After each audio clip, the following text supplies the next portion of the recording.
The great hall of the Galactic Coalition stood silent as Ambassador Cole walked to the speaker's platform. She was 52 years old, with gray streaks in her dark hair and lines around her eyes from 20 years of diplomatic service. Behind her sat the human delegation, just 20 people in a chamber that held thousands of alien representatives. The year was 2847, and humanity had been part of the coalition for 300 years. But as looked out at the vast assembly of ancient species, she felt the same thing she had felt every day since arriving on Prime. They did not see her as an equal. They saw her as something less. They sat in their elevated section, their silver skin glowing softly in the chamber's light. They had existed for over 1,000,000 years. Their cities were old when humanity's ancestors still lived in caves. High Chancellor, their leader, watched with eyes that held no warmth. Next to them were the beings made of living crystal who had built an empire before most stars in the galaxy were born. They did not speak often, but when they did, everyone listened. Today, they were silent, their faceted bodies reflecting rainbow light across the chamber. Cleared her throat and began to speak. Her voice was steady and clear. She had practiced this speech many times. She asked for increased trade rights for human colonies. She spoke about the valuable resources humanity could offer. She talked about partnership and mutual benefit. When she finished, the silence stretched on for a long moment. Then High Chancellor rose from his seat. He was tall and thin, with silver robes that matched his skin. His voice filled the chamber without effort. "The human ambassador speaks well," he said. "She asks for much, but we must remember what humanity is. They are young. They are primitive. They have been traveling between stars for only a few centuries. We have been doing so for longer than their species has existed." Kept her face calm, but inside she felt the familiar burn of anger. She had heard these words before. She would hear them again. "Humans are too aggressive," continued, "too impulsive. They fight among themselves constantly. They nearly destroyed their own world multiple times before they even reached the stars. How can we trust such a species with greater responsibilities?" There was soft laughter from various sections of the chamber, heard it and said nothing. She had learned that silence was sometimes the only response that preserved dignity. Behind her, Commander Daniel Price sat with his security team. He was 60 years old, a former Marine who had fought in conflicts across the Outer Rim. His face was from battles that none of these ancient beings had ever heard of. He watched the alien representatives laugh at his ambassador, and his hands tightened into fists. His team consisted of 12 soldiers. They were considered ceremonial by coalition standards. Guards for show, nothing more. The aliens believed humans were good for manual labor and little else. They had no idea what Daniel and his soldiers were truly capable of. The vote on humanity's request was quick. It failed, as had expected. The human delegation gathered their things and prepared to leave the chamber. Another day, another rejection. This was how it had been for decades. As they walked through the corridors of the coalition headquarters, a young aide from the delegation passed them. He did not try to hide his smirk. "Better luck next century, humans," he said. "Perhaps by then you will have evolved enough to sit with the adults." Daniel stepped forward, but's hand on his arm stopped him. "Not worth it," she said quietly. "Never worth it."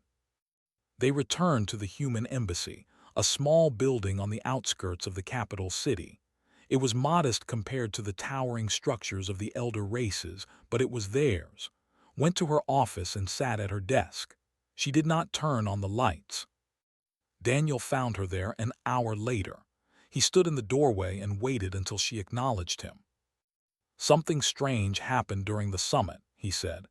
"Energy readings at the edge of coalition space. Very unusual patterns. I tried to bring it to their attention, but they ignored me." "Looked up what kind of patterns?" "I do not know yet, but my instincts say it is not natural. Something is out there, something big." She nodded slowly. "Keep monitoring it. Document everything. If the coalition will not listen, we will at least be prepared."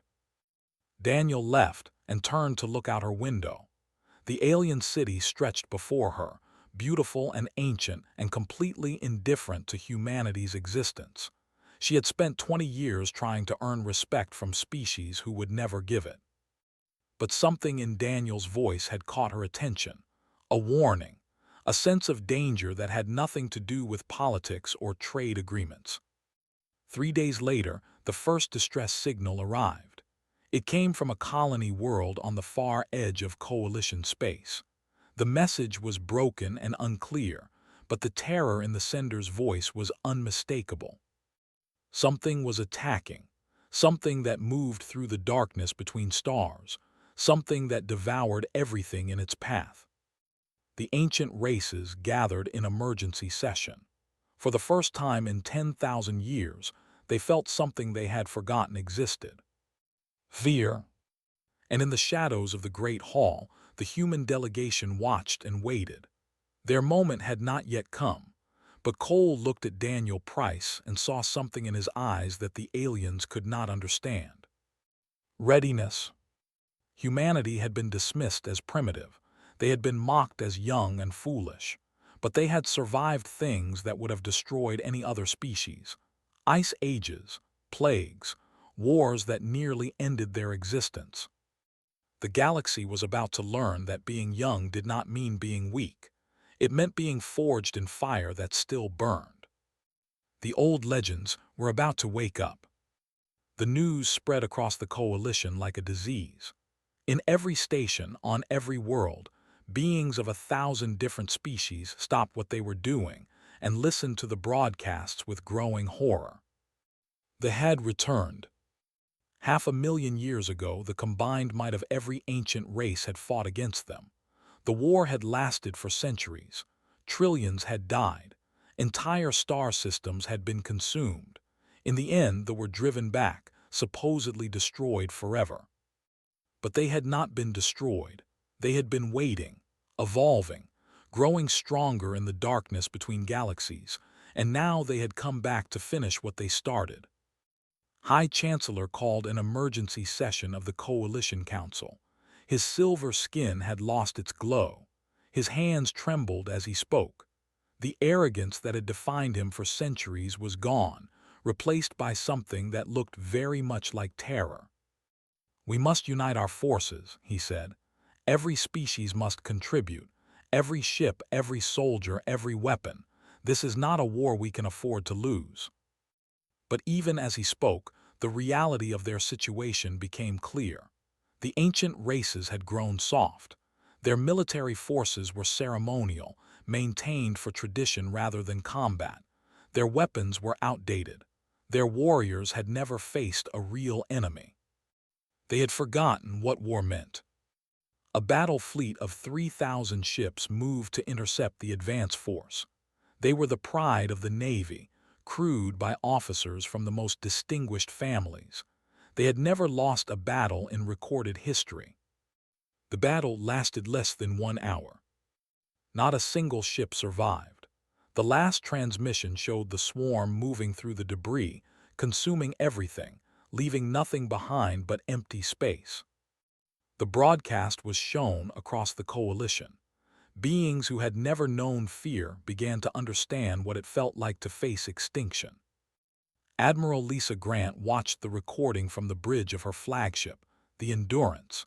She was 61 years old, with short gray hair and eyes that had seen too many battles. She had served in every human conflict for the past 40 years. She had buried friends on a dozen different worlds. She turned to her second-in-command, Captain Moore. "Get me a secure channel to Earth Command," she said. "Tell them to begin full mobilization."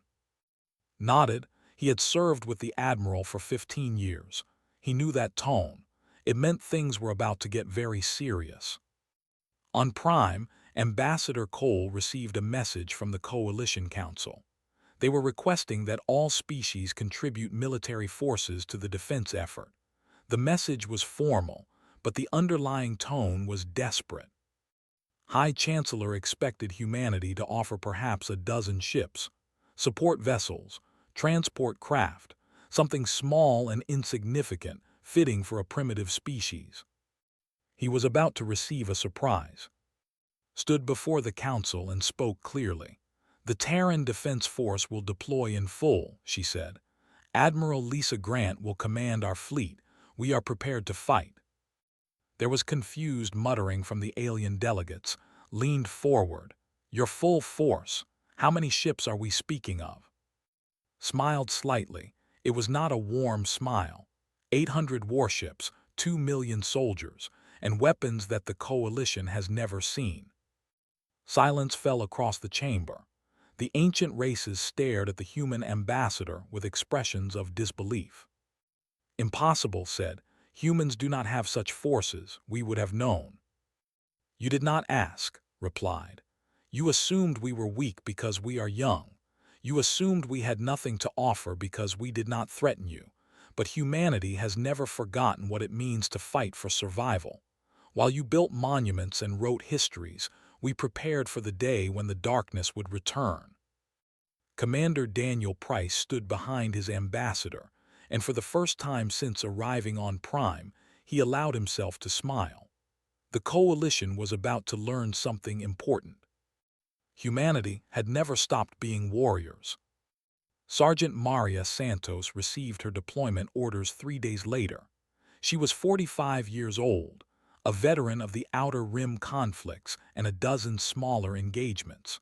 Her soldiers called her unbreakable because she had survived things that should have killed her many times over. She gathered her squad and looked at their faces. Young men and women who had trained their entire lives for war. They were not afraid. They were ready.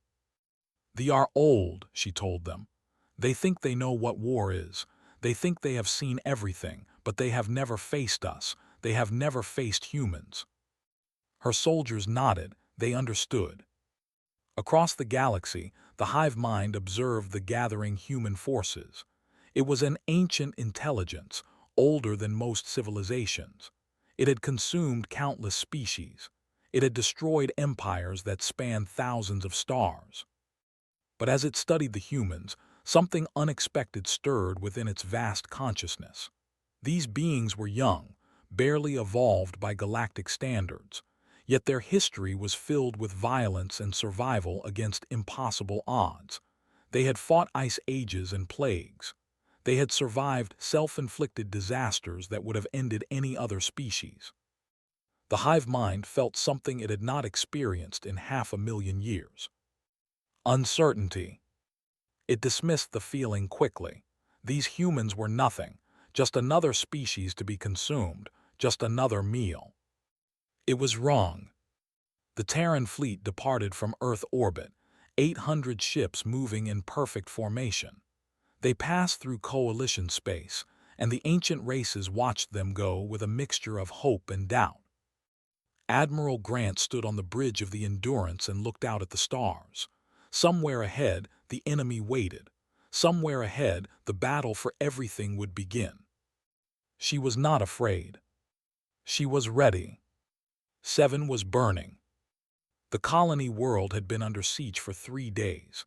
The swarm had descended on it like a dark cloud, consuming everything in its path. 3 million civilians huddled in the remaining safe zones, waiting for death. The coalition had told them that rescue was impossible. They had been told to make peace with their gods. Then the Terran fleet arrived. Admiral Lisa Grant studied the tactical display on the bridge of the Endurance. They had established a blockade around the planet, hundreds of their massive ships forming a wall of death. Getting through would cost lives, many lives. She did not hesitate. "All ships attack formation Delta 7, she ordered. "We break through or we die trying. There is no retreat." Coalition observers watched from a safe distance as the human fleet charged the blockade. They expected to see another massacre, another quick defeat like the fleet had suffered. They were wrong. The Terran warships fought with a ferocity that the ancient races had never witnessed. Ships that should have retreated pressed forward. Crews that should have surrendered fought to the last breath. Damaged vessels rammed enemy craft rather than fall back. Captain commanded the assault carrier Defiance. His ship took hit after hit, but he kept pushing toward the planet. "Get me those drop ships ready," he shouted over the noise of explosions. "We have people to save." The blockade broke.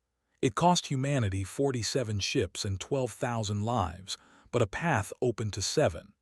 The ground forces dropped through the chaos, their transport ships burning through the atmosphere toward the besieged colony. Sergeant Maria Santos hit the ground running. Her squad was 20 soldiers, the best she had ever commanded.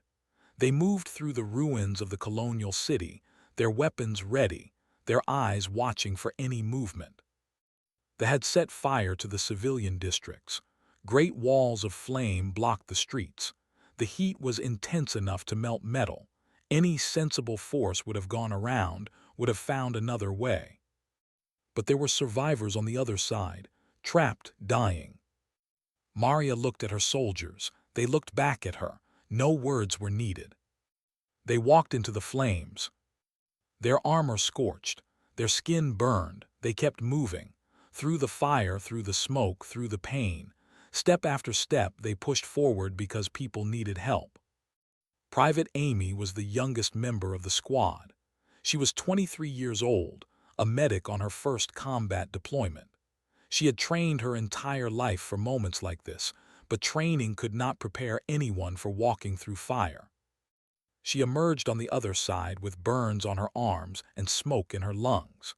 And she immediately began treating the wounded civilians she found huddled in a collapsed building. Elder was the leader of the civilian survivors.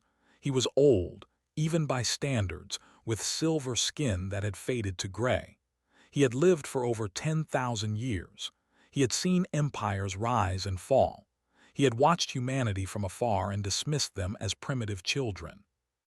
Now he watched as those primitive children carried his people to safety. He watched as they fought and bled and died for strangers who had shown them nothing but contempt. "Why?" he asked Amy as she bandaged his wounds. "Why do you do this? We have treated your kind so poorly. We have mocked you, ignored you. Why would you die for us?" Amy looked at him with eyes that held no anger, no resentment, just determination. "Because you needed help," she said simply. "That is all that matters." The evacuation took 6 hours. 6 hours of constant fighting, constant running, constant sacrifice. The Terran soldiers held the line while transport ships carried civilians to orbit. They did not break. They did not retreat. Maria lost 8 soldiers that day, 8 friends, 8 heroes. She carried their names in her heart as she led the final group of survivors to the last transport. 3 million civilians were saved. 3 million lives that the coalition had written off as lost. When the last transport lifted off, the swarm closed in on the remaining Terran forces. They were outnumbered 10 to 1. Their ammunition was running low. Their ships were damaged. Admiral Grant looked at the tactical display and made her decision. "All ships form up on my position," she ordered. "We are not running, we hold here." Captain Moore stared at her. "Admiral, they outnumber us badly. We cannot win this fight." Grant smiled, and there was no fear in it, only steel. "We are not here to win," she said. "We are here to show them what humans are made of. We are here to make them bleed. We are here to buy time for the people we saved." The surviving Terran fleet turned to face the main force. Battered ships with tired crews, facing an enemy that had destroyed civilizations. They advanced anyway.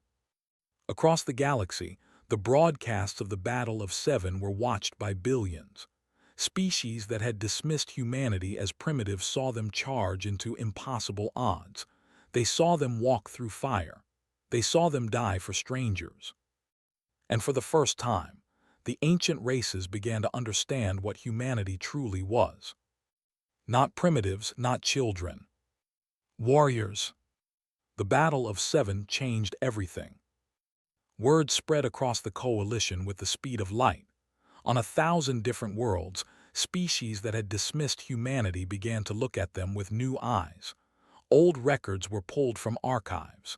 Histories were studied. For the first time, the ancient races tried to understand who these young beings really were. What they found shocked them.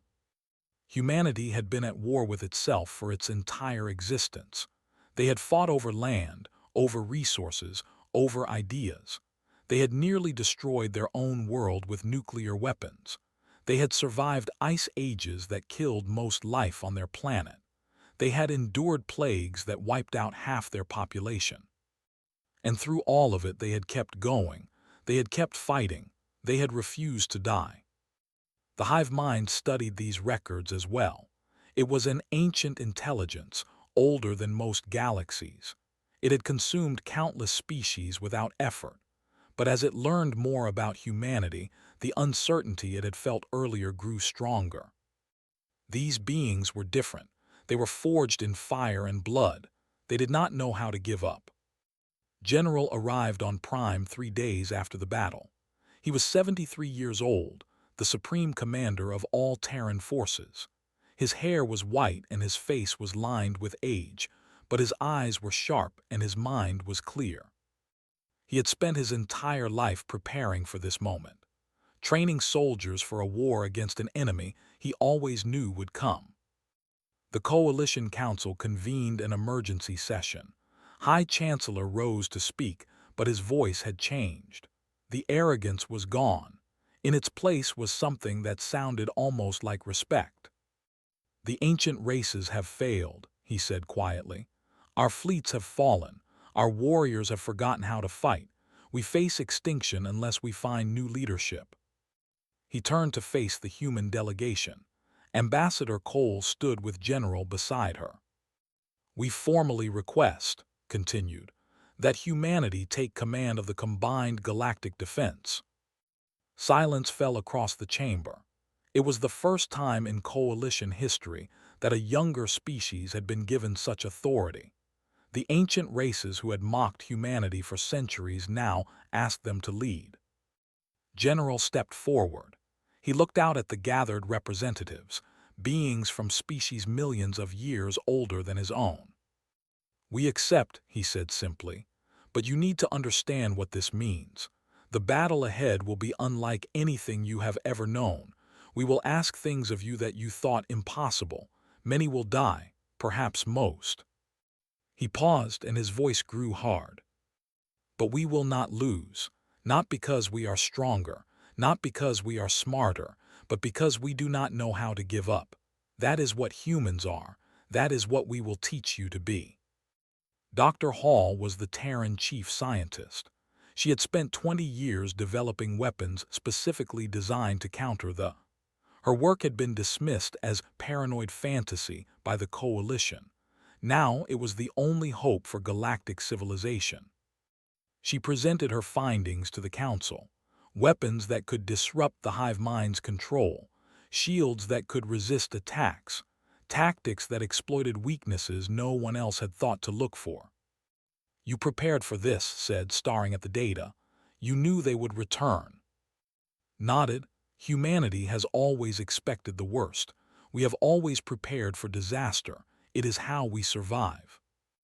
General unveiled the battle plan. It was audacious. It was brutal. It required sacrifices that the ancient races considered unthinkable. The military advisors protested. The plan was too aggressive, too risky. They wanted to defend, to hold the line, to wait. Shook his head. "Waiting is death," he said. "The grow stronger with every world they consume. We must attack. We must strike at their heart. We must end this now." "But the losses," a representative said, its crystalline voice filled with doubt. "The cost will be terrible." "Yes," agreed. "It will be. But in the old legends, the ones you have forgotten, it was not superior technology that defeated the. It was will. It was sacrifice. It was the willingness to pay any price for victory." He looked at each representative in turn. "Are you willing to pay that price, or would you rather watch your civilizations die?" The vote was unanimous. The Coalition would follow humanity into battle. The Terran military deployed in full force for the first time. 800 warships, 2 million soldiers, weapons that had been kept secret for generations. The coalition contributed what forces they could, but everyone understood that humanity would bear the burden. Commander Daniel Price led the Vanguard assault force. He had come a long way from the ceremonial guard on Prime. Now he commanded 10,000 soldiers, the tip of the spear that would strike at the heart. Before the fleet jumped to the final battle, he sent a message to his soldiers. "We fight not because we are legends," he said. "We fight because someone has to. We fight because there are people behind us who cannot fight for themselves. We fight because that is what humans do." He paused, and when he spoke again, his voice was quiet but certain. "Today we show the galaxy what we are made of. Today we become the legends they forgot." The combined fleet jumped into hyperspace, heading toward the staging ground. The final battle was about to begin. The home system was a nightmare made real. Worlds that had once held life were now twisted husks, consumed and corrupted by 500,000 years of darkness. The space between planets was filled with the swarm, countless vessels and creatures that existed only to destroy. The combined fleet emerged from hyperspace at the edge of this horror. 800 Terran warships led the formation, with coalition vessels following behind.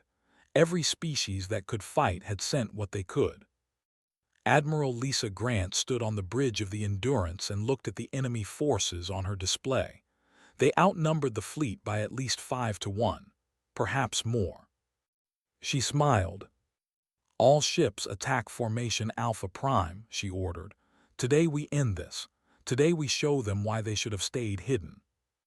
The battle began with fire and fury. Terran weapons, built specifically to counter defenses, tore into the enemy swarm. Ships exploded on both sides. The darkness of space lit up with 1,000 explosions. The Endurance led the charge into the heart of the enemy formation. Grant directed the battle with calm precision, moving ships like pieces on a board, always pressing forward, never giving ground. 2 hours into the battle, a strike force broke through the lines and targeted the Endurance directly. The flagship took hit after hit.